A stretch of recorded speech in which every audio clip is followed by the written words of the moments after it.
அனைவருக்கும் வணக்கம். அன்பர்களே, வருகின்ற மே மாதம் 1ஆம் தேதி குரு பகவான் மேஷராசியை விட்டு ரிஷபராசிக்கு பிரவேசிக்கவிருக்கின்றார்.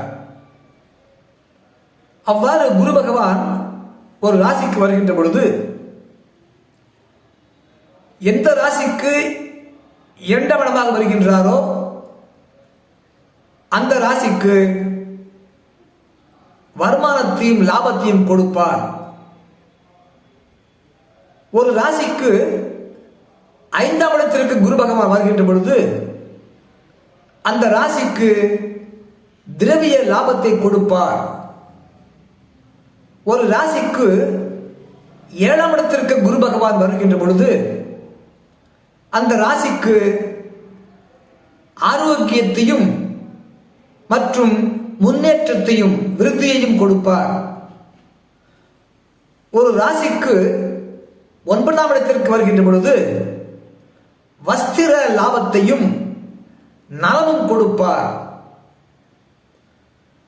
ஒரு ராசிக்கு 11ஆம் இடத்திற்கு வருகின்ற பொழுது அந்த ராசிக்கு இந்த குரு பகவான் ஸ்வர்ண லாபத்தையும் காரிய சித்தியையும் கொடுப்பார் என்று பஞ்சாங்கத்திலே சொல்லப்பட்டிருக்கின்றது.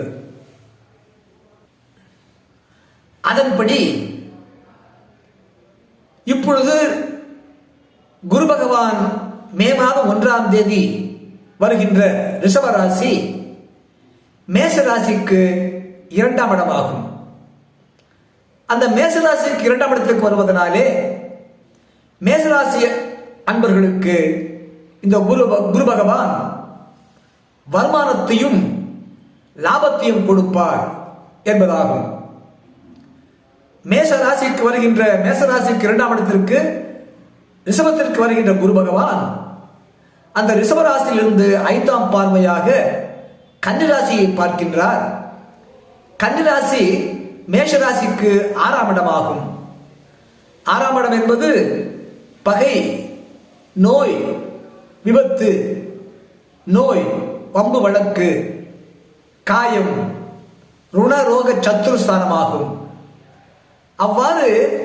இவ்வாறு தீய பலன்களை கொடுக்கக்கூடிய அந்த 6ஆம் இடத்தை குரு பகவான் பார்ப்பதனாலே இந்த மேசராசி அன்பர்களுக்கு பகை இல்லாத வாழ்க்கை இருக்கும், நோய் இல்லாத வாழ்க்கை இருக்கும், விபத்து இல்லாத வாழ்க்கை இருக்கும், வம்பு வழக்கு இல்லாத வாழ்க்கையாக இருக்கும். பகை இல்லை என்றாலே தடை இல்லை, பண வரவுக்கு தடை இல்லை. நோய் இல்லை என்றாலே பண வரவுக்கு தடை இல்லை. வம்பு வழக்கு இல்லை என்றாலே பண வரவுக்கு தடை இல்லை. இவையெல்லாம் இல்லை என்றாலும் கூட என்றாலே வம்பு இல்லை, வழக்கு இல்லை, நோய் இல்லை, பகை இல்லை என்றாலே வருமானம் அதிகமாக இருக்கும் என்ற வகையிலே மேஷராசிக்கு 2ஆம் இடத்திற்கு ரிஷபத்திற்கு குரு பகவான் வருவதனாலே மேஷராசி அன்பர்களுக்கு வருமானம் இருக்கும். பகை இல்லாததினாலே இவர்கள் பார்க்கக்கூடிய தொழிலிலே, உத்தியோகத்திலே, வியாபாரத்திலே எல்லாவற்றிலுமே லாபம் இருக்கும். நோய் இல்லாமல் இருப்பதனாலே, பகை இல்லாமல் இருப்பதனாலே, வம்பு விளக்கு இல்லாமல் இருக்கின்ற காரணத்தினாலே இவர்களுக்கு வரவேண்டிய வருமானம் முறையாக வந்து கொண்டிருக்கும். எல்லா தொழிலிலும், எல்லா வியாபாரத்திலும் இவர்களுக்கு லாபம் இருக்கும்.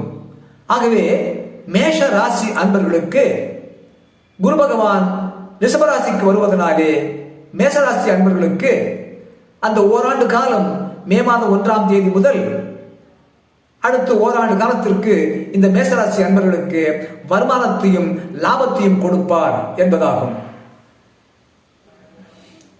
அடுத்ததாக ஒரு ராசிக்கு 5ஆம் இடத்திற்கு அந்த ரிஷபராசி வரக்கூடிய அந்த குரு பகவான் மேலும் மேசராசிக்கு 6ஆம் இடத்தை பார்ப்பவர் மேசராசிக்கு 8ஆம் இடத்தையும் பார்க்கின்றார். 8ஆம் இடம் என்பது ஒரு ராசிக்கு தடை, சங்கடங்கள், பிரச்சனைகள், மரண பயம் ஆகியவற்றை கொடுக்கக்கூடிய ஸ்தானமாகும். ஆகவே மேசராசிக்கு 8ஆம் இடமாக விருச்சிகத்தை குரு பகவான் பார்ப்பதனாலே மேசராசி அன்பர்களுக்கு மரண பயம் இல்லை, எதிலும் தடை இல்லை, வம்பு இல்லை, பிரச்சனை இல்லை, சங்கடங்கள் இல்லை, தடையில்லாத போக்கு, வாழ்க்கை போக்கு இருக்கும். மரண பயம் இல்லை. மரண பயம் இல்லை என்றாலே நிம்மதியாக வியாபாரம் தொழில் ஓடும், நிம்மதியாக வாழ்க்கை வாழலாம். ஆகிய தடையில்லாத வாழ்க்கை இருக்கும், நிம்மதியான வாழ்க்கை கிடைக்கும், மரண பயம் இல்லாத வாழ்க்கை கிடைக்கும் இந்த மேசராசி அன்பர்களுக்கு. மேலும் அந்த ரிஷபராசியிலே வரக்கூடிய குரு பகவான் கன்னியை பார்க்கின்றார். கன்னி மேசராசிக்கு 6ஆம் இடம். விருச்சிகத்தை பார்க்கின்றார். விருச்சிகம் மேசத்திற்கு 8ஆம் இடம். மற்றும் மகரத்தை பார்க்கின்றார். அந்த மகர ராசி மேசராசிக்கு 9ஆம் இடமாகும், 10ஆம் இடமாகும். ஆகவே 6ஆம் இடத்தை பார்க்கின்றார், 8ஆம் இடத்தை பார்க்கின்றார், 10ஆம் இடத்தை பார்க்கின்றார். 10ஆம் இடம் என்பது ஜீவனஸ்தானம், 10ஆம் இடம் என்பது கர்மஸ்தானம், தொழில் ஸ்தானம். அந்த தொழில் சிறப்பாக இருக்கும். மேசராசி அன்பர்களுக்கு 10ஆம் இடமாகிய மகரத்தை பார்க்கின்றார் குரு பகவான். ரிஷபராசிக்கு வரக்கூடிய குரு பகவான் மேசராசிக்கு 10ஆம் இடமாகிய மகரத்தை பார்ப்பதனாலே குரு பார்க்கில் கோடி புண்ணியம் என்ற வகையிலே அந்த மேசராசி அன்பர்களுக்கு ரிஷபத்திற்கு குரு பகவான் வருகின்றது. மே மாதம் 1ஆம் தேதி முதல் ஓராண்டு காலத்திற்கு அவருடைய பார்வைப்படக்கூடிய அந்த தொழில் ஸ்தானம், ஜீவனஸ்தானம் மேசராசி அன்பர்களுக்கு சிறப்பாக அமையும். தொழில் சிறப்பாக அமையும், முன்னேற்றம் காண்பார்கள். வியாபாரம் சிறப்பாக இருக்கும், அதில் எந்த தடையும் இல்லாமல் முன்னேற்றம் காண்பார்கள், மேன்மை அடைவார்கள்.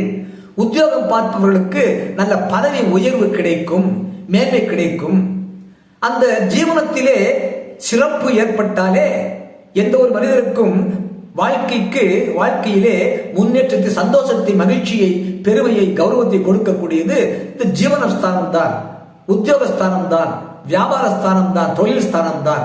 அந்த தொழில் ஸ்தானத்திலே முன்னேற்றம், சிறப்பு ஏற்படுவதனாலே அதன் மூலமாக அந்த அன்பர்களுக்கு கௌரவம், அந்தஸ்து, பெருமை இவையெல்லாம் கிடைக்கும்.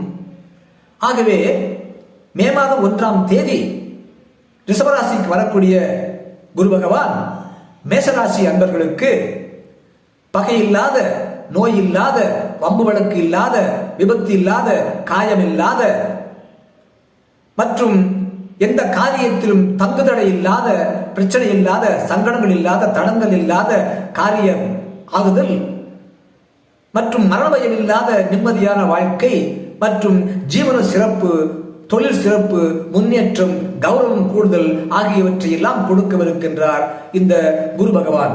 மேலும் மேசராசிக்கு 2ஆம் இடத்திற்கு குரு பகவான் வந்தாலே அந்த ராசி அன்பர்களுக்கு, மேசராசி அன்பர்களுக்கு இந்த ரிஷபராசியில் சஞ்சரிக்கின்ற குரு பகவான் வருமானத்தையும் லாபத்தையும் கொடுப்பார் என்பதும் பஞ்சாங்கம் சொல்லக்கூடிய பலனாகும்.